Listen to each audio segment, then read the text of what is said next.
It looks like I am live. Thank you so much for joining me. And as you join, make sure that you drop into the comments and tell me that you are here live and tell me where you're joining from. That always is a thing. So, for those of you that don't know me, my name is Tammy Morrison, and I am here as an angel intuitive. Today, I am reading Dr. Joseph Murphy's book, Psychic Perception, because I love all things metaphysics, I love all things energy, and I love to share those things with you because I know that so many times if people actually knew and understood some of these concepts, it would work out so much better in your life. Because for me, I believe that knowing all this stuff is good, but knowing how to use it in your practical life is even better. So, without further ado, I'm going to start reading. It's chapter 3, I think. How to use extrasensory perception in everyday life. Oh, let me share this out, y'all.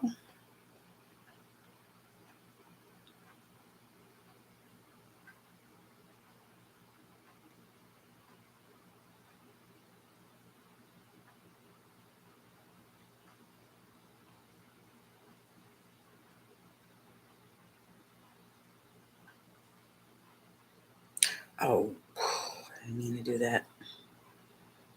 Oh, well. Okay, all righty. Now that I have that taken care of.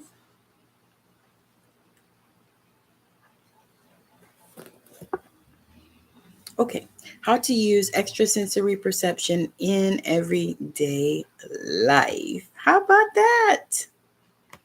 All right, now, this is Dr. Joseph Murphy, in case you missed that part.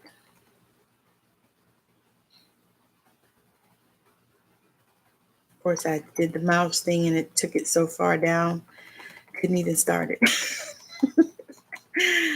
All right, you have frequently heard the term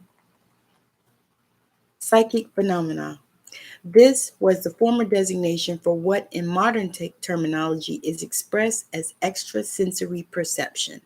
As far back as I can remember, I have heard relatives, friends, acquaintances, and members of my audience tell me about premonitions of events which they felt were going to happen, and happen they did. Countless numbers have told me of dreams and visions which subsequently came to pass exactly as they had seen them happening in their dreams. Many others similarly have told me of seeing apparitions of loved ones who had just passed on at the same moment their forms became visible, and they spoke of the loved ones giving them messages. Many others have heard an inner voice telling them not to take a particular journey or not to marry a certain person. Many university students who come to see me for consultations regarding emotional or school problems tell me that on numerous occasions they see all the questions.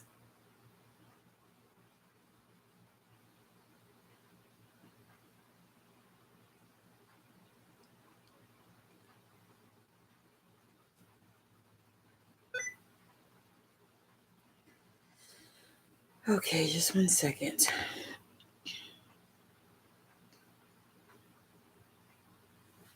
Okay, many others similarly, okay, have told me of seeing apparitions of loved ones who had just passed on at the same moment their forms became visible, and they spoke of the loved ones giving them messages.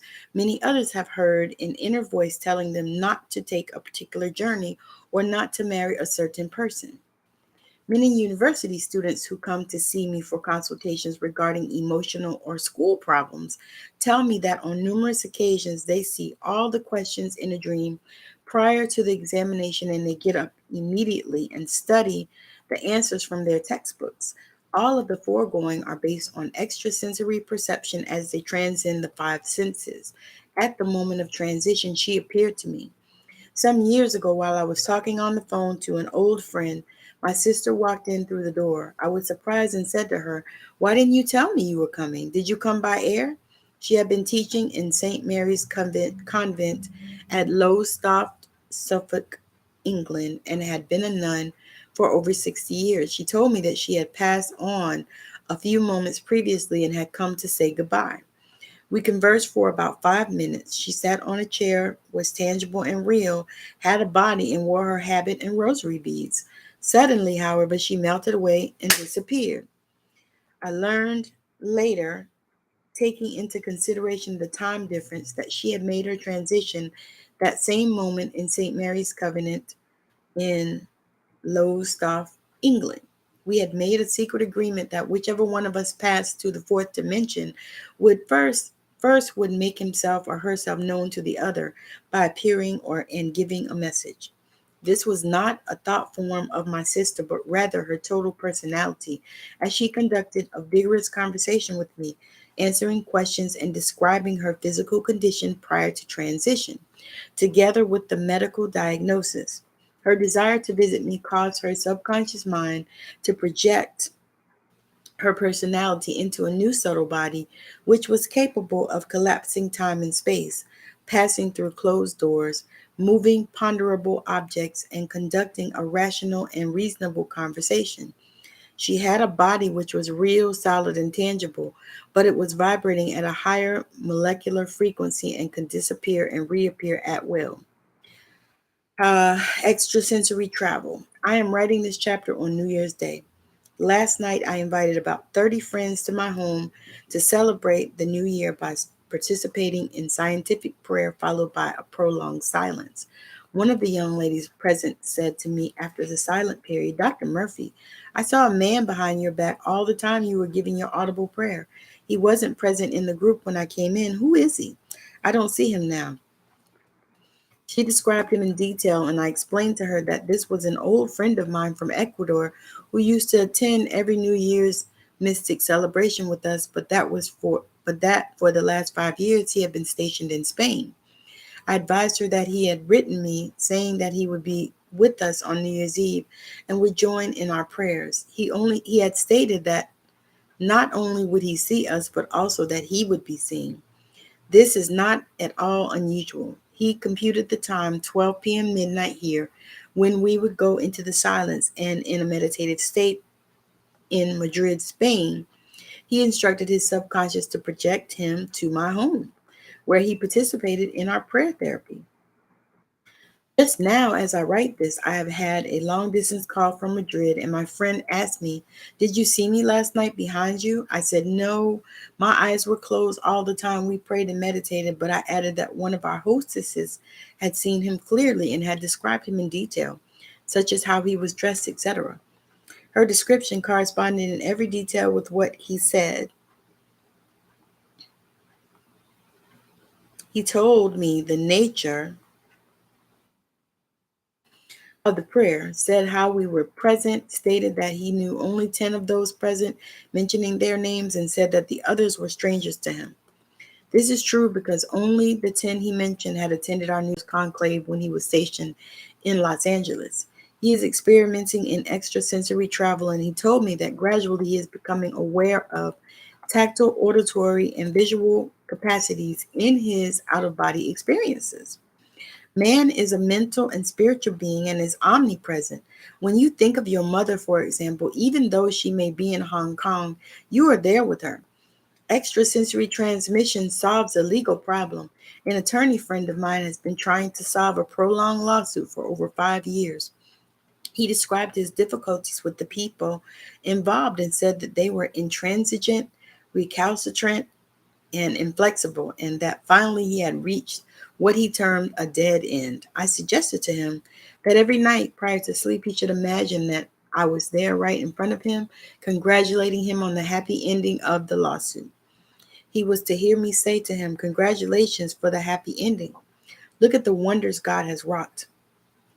Every night thereafter, he closed his eyes, placed his head on the pillow, and for about 10 minutes would fix his attention upon me and hear me vocalize the above congratulatory words. He made it vivid and real and retained in his mind's eye the visualized image of myself and the words which I reiterated over and over again. At the end of a week, the opposing counsel suddenly agreed to settle amicably and harmoniously. In the meantime, one of the most obstreperous members of the contending party passed on to the next dimension. This attorney, by creative thinking and visioning, succeeded in impregnating his subconscious mind with the idea of a divine solution, and his deeper mind brought the solution to pass in its own way. Remember, the subconscious mind has ways you know not of. Spiritually and mentally, I was present, and the attorney used my voice to bring about a conviction in its deeper mind. There is no time or space in the mind principle.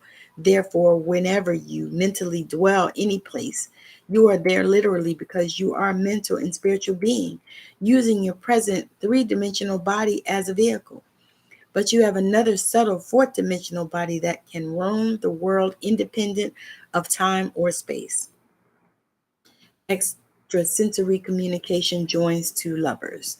A young college girl came to see me one Sunday morning prior to my lecture at the Wilshire Able Theater in Los Angeles, where I speak every Sunday morning. In tears, she said something along the following lines: that she and her boyfriend had had a serious quarrel, that he was now somewhere in Vietnam, that she would like to make amends and tell him how wrong she was, and that she would like to hear from him. I explained to her that she must never impose her will upon another or try to interfere with his life pattern in any way, but that she should first forgive herself and then pray as follows. Tom is known in divine mind, which knows all things. God's love fills the minds and heart of Tom. I surrendered him to God, wishing for him all the blessings of life. There are harmony, peace, divine love, and understanding between us. God be with him. I pointed out to her that when she used this prayer, she was blessing the young man, and that since infinite intelligence is all wise, whatever happened would be good, and that as a result of her prayer, they may be drawn closer together or find their highest happiness apart. She understood that she has no right to try to hypnotize or mesmerize her fiance or to mentally coerce him to do her bidding, but that she should turn the matter over to the supreme intelligence in her, which knows all things and sees all, and that this was the ideal way to handle all such problems. That makes sense. After the young lady had followed the above prayer process for a few days, Tom phoned her from Saigon, mentioning nothing about their quarrel. He told her that she had appeared to him at his tent a few nights previously, smiling, and said to him, "Tom, I love you." Then she had vanished. The explanation to all this is really very simple. Spirit is omnipresent, timeless, and spaceless. In her prayer therapy, the young girl called upon the love and harmony of God to be resurrected within Tom. When she prayed for him, she was mentally and spiritually present. He, undoubtedly being sensitive and psychic, saw her because she was functioning in a rarefied and attenuated body and was actually there mentally and spiritually and oscillating at a higher degree physically. Extrasensory protection against voodoo. Recently, I received a letter from a waiter in Honolulu whom I had met on a recent trip there. He said that someone was practicing black magic against him, that he was cursed, and that everything was going wrong in his life. He mentioned the name of the man whom he believed was using voodoo or sorcery against him. I wrote him a lengthy explanation highlighting and pointing out that all the water in the ocean could not sink a ship unless it got inside. Likewise, negative thoughts of others could not enter into his mind unless he opened the door of his mind and gave them interest in that God and man are one. This is indisputable, uncontrovertible, and an eternal truth. God is all there is, and God is absolute truth. Boundless love, infinite life, absolute harmony, and infinite joy. I told him that when his thought is God's thought, God's power is with his thoughts of good, that his thought is creative, and that when he thinks of God's love, peace, harmony, and joy, he is automatically protected and immune to all the toxic effluvia of the mass mind. Actually, when he thinks of the eternal varieties, it is God thinking through him, and whatever God thinks can only result in divine law and order and perfect harmony. Accordingly, I gave him the following age-old spiritual prescription, the source of which is lost in antiquity. Sit down quietly 2 or 3 times a day and imagine that you are surrounded by a sacred circle of light. As you continue to do this, after a few days, you will actually see a golden circle of healing light all around you. This is an emanation of the God presence within you, rendering you impervious to all harm. You are now invulnerable and completely insulated from the fear thoughts or negative suggestions of others. Make a habit of this, and whenever you think of the voodoo man, simply affirm, God's love fills my soul. I loose him and I let him go. The sequel to this was most interesting. The waiter continued in the above prayer process, and at the end of a week, he read in the paper that this voodoo man had dropped dead on the street, presumably of a heart attack. The explanation in this episode is again very simple. The negative thoughts and imprecations hurled against him by the voodoo practitioner had no place to go, as he no longer received them. On the contrary, he poured out benedictions and orisons on his ill wisher, and the proverbial boomerang took place. These negative emotions engendered by the voodoo practitioner recoiled with double force back on him, and he actually killed himself. Remember, you are the only thinker in your universe, and since your thought is creative, what you are thinking about the other you are creating within yourself. When you send out murderous or evil thoughts to another who has insulated himself by godlike thoughts and cannot receive the negative vibrations, they return to you with double force. This is usually referred to as the boomerang. Furthermore, to think or wish evil for another is to kill love, harmony, peace, beauty, and joy within yourself. These thoughts generate emotions, and emotions kill or cure.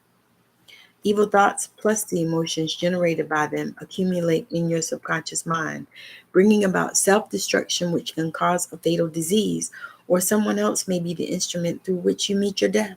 For all murder is really self murder. Men, women, and children in this world are simply testifying to our states of consciousness. They are instruments fulfilling our inner attitude, convictions, and beliefs. According to your belief, it is done unto you. Points to remember. Psychic phenomena is an earlier term for extrasensory perception. Oftentimes you have had an inner feeling and an awareness that the phone call was from a certain person. You have had premonitions, precognitive dreams, intuitive urges, which prove to be correct. All of these come under the classification of extrasensory phenomena, which means they transcend the five senses. It is possible for a person who has passed on to the next dimension to appear to a loved one if the individual so desires. The appearance is usually referred to as an apparition. It is perfectly possible for a person who sincerely wishes to travel to meet a friend thousands of miles away to suggest feelingly and knowingly to his subconscious prior to sleep, I want to visit John Jones. My deeper mind takes over and brings it to pass in divine order. When you are sincere and come to a definite decision in your mind, your subconscious will project your personality with a fourth dimensional body to the desired location. There is no time or space in the mind principle. Consequently, you can imagine a loved one or a friend in front of you telling you the good news, that which you want to hear. Hear it vividly and feelingly, and what you subjectively feel and believe will come to pass. And that is so real and so true.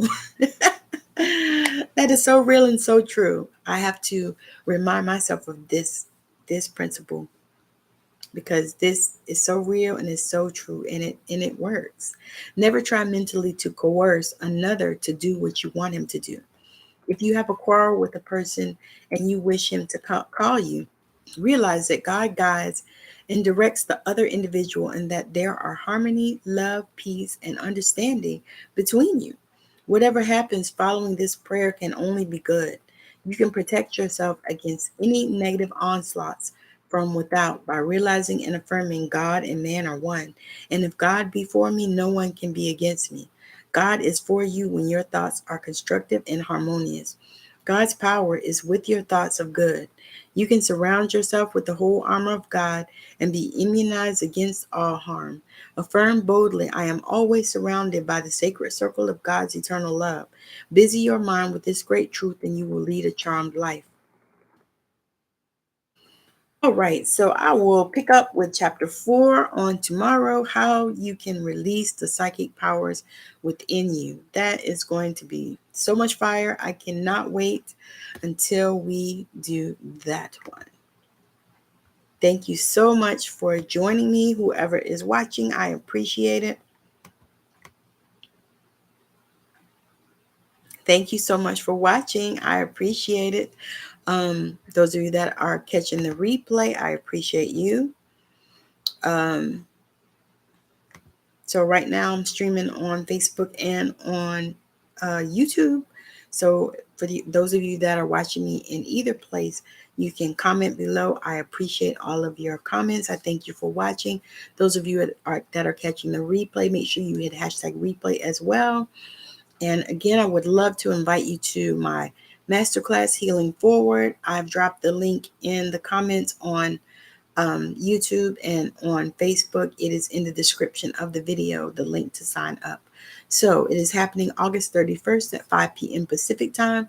I am super excited about it. It's going to be a healing activation, and I cannot wait, because this is something that I've been wanting to do and something that I've decided that it's time for me to do. I've been in the closet hiding.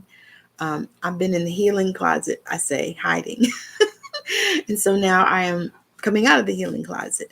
And also on that note, I would love it if you would join me for Sunday service. I'm going to do Sunday service. I'm going to start this Sunday at 11 o'clock a.m. Pacific time. And we're going to do a Sunday service. I really don't know what it's going to be all about, but join me and let's see, because I'm going to invite the Holy Spirit to come and join us, and we're going to have a good time. I'm not going to stay on for a long time. Probably, I really don't want to do longer than an hour, and that's really about all that we will do. But we're going to come together. We're going to have so much fun. I'm going to do it on Facebook and on YouTube as well. So thank you so much for joining me, and I hope that you have a wonderful rest of your day, evening, night, or weekend. And if you would love to get a session with me, that is also available. You can comment session below wherever you are watching this, or you can send me a DM and I can drop you the link. So again, thank you so much for hanging out. I appreciate all of you. And I will be back on again tomorrow to pick back up on chapter 4, how you can release the psychic powers within you. And if you know some people that want to hear this stuff or would love to understand it as well, make sure that you invite them and share this. So again, thank you for joining. Bye now.